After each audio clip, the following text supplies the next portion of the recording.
Let's start this video by throwing a mouse, a dog and an elephant from a skyscraper onto something soft, let's say a stack of mattresses. The mouse lands and is stunned for a moment before it shakes itself off and walks away pretty annoyed because that's a very rude thing to do.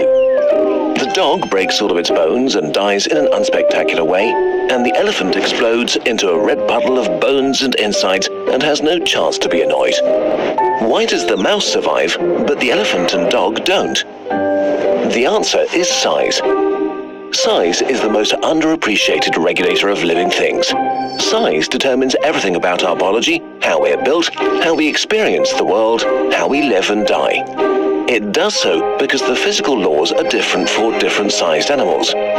Life spans 7 orders of magnitude, from invisible bacteria to mites, ants, mice, dogs, humans, elephants, and blue whales. Every size lives in its own unique universe right next to each other, each with its own rules, upsides and downsides. We'll explore these different worlds in a series of videos. Let's get back to the initial question. Why did our mouse survive the fall? Because of how scaling size changes everything, a principle that we'll meet over and over again. Very small things, for example, are practically immune to falling from great heights because the smaller you are, the less you care about the effect of gravity. Imagine a theoretical spherical animal the size of a marble. It has 3 features: its length, its surface area, which is covered in skin, and its volume, or all the stuff inside it like organs, muscles, hopes and dreams. If we make it 10 times longer, say the size of a basketball, the rest of its features don't just grow 10 times. Its skin will grow 100 times, and its insides, or its volume, grows by 1,000 times. The volume determines the weight, or more accurately, mass of the animal. The more mass you have, the higher your kinetic energy before you hit the ground, and the stronger the impact shock. The more surface area in relation to your volume or mass you have, the more the impact gets distributed and softened, and also the more air resistance will slow you down. An elephant is so big that it has extremely little surface area in ratio to its volume, so a lot of kinetic energy gets distributed over a small space, and the air doesn't slow it down much at all. That's why it's completely destroyed in an impressive explosion of goo when it hits the ground. The other extreme, insects have a huge surface area in relation to their tiny mass, so you can literally throw an ant from an aeroplane and it will not be seriously harmed. But while falling is irrelevant in the small world, there are other forces that are harmless for us, but extremely dangerous for small beings. Like surface tension, which turns water into a potentially deadly substance for insects. How does it work? Water has the tendency to stick to itself. Its molecules are attracted to each other through a force called cohesion, which creates a tension on its surface that you can imagine as a sort of invisible skin. For us, this skin is so weak that we don't even notice it normally.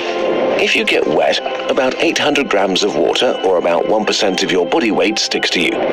A wet mouse has about 3 grams of water sticking to it, which is more than 10% of its body weight. Imagine having 8 full water bottles sticking to you when you leave the shower. But for an insect, the force of water's surface tension is so strong that getting wet is a question of life and death. If we were to shrink you to the size of an ant and you touch water, it would be like you were reaching into glue. It would quickly engulf you, its surface tension too hard for you to break, and you'd drown. So insects evolved to be water repellent. For one, their exoskeleton is covered with a thin layer of wax, just like a car. This makes their surface at least partly water repellent because it can't stick to it very well. Many insects are also covered with tiny hairs that serve as a barrier. They vastly increase their surface area and prevent the droplets from touching their exoskeleton and make it easier to get rid of droplets. To make use of surface tension, evolution cracked nanotechnology billions of years before us. Some insects have evolved a surface covered by a short and extremely dense coat of water-repelling hair. Some have more than 1 million hairs per square millimeter. When the insect dives underwater, air stays inside their fur and forms a coat of air. Water can't enter because the hairs are too tiny to break its surface tension. But it gets even better. As the oxygen of the air bubble runs out, new oxygen diffuses into the bubble from the water around it, while the carbon dioxide diffuses outwards into the water. And so the insect carries its own outside lung around and can basically breathe underwater thanks to surface tension. This is the same principle that enables pond skaters to walk on water, by the way. Tiny anti-water hairs. The smaller you get, the weirder the environment becomes. At some point, even air becomes more and more solid. Let's now zoom down to the smallest insects known, about half the size of a grain of salt, only 0.15 millimeters long, the fairy fly. They live in a world even weirder than other insects. For them, air itself is like thin jello, a syrup-like mass surrounding them at all times. Movement through it is not easy. Flying on this level is not like elegant gliding. They have to kind of grab and hold on to air. So their wings look like big hairy arms rather than proper insect wings. They literally swim through the air like a tiny gross alien through syrup.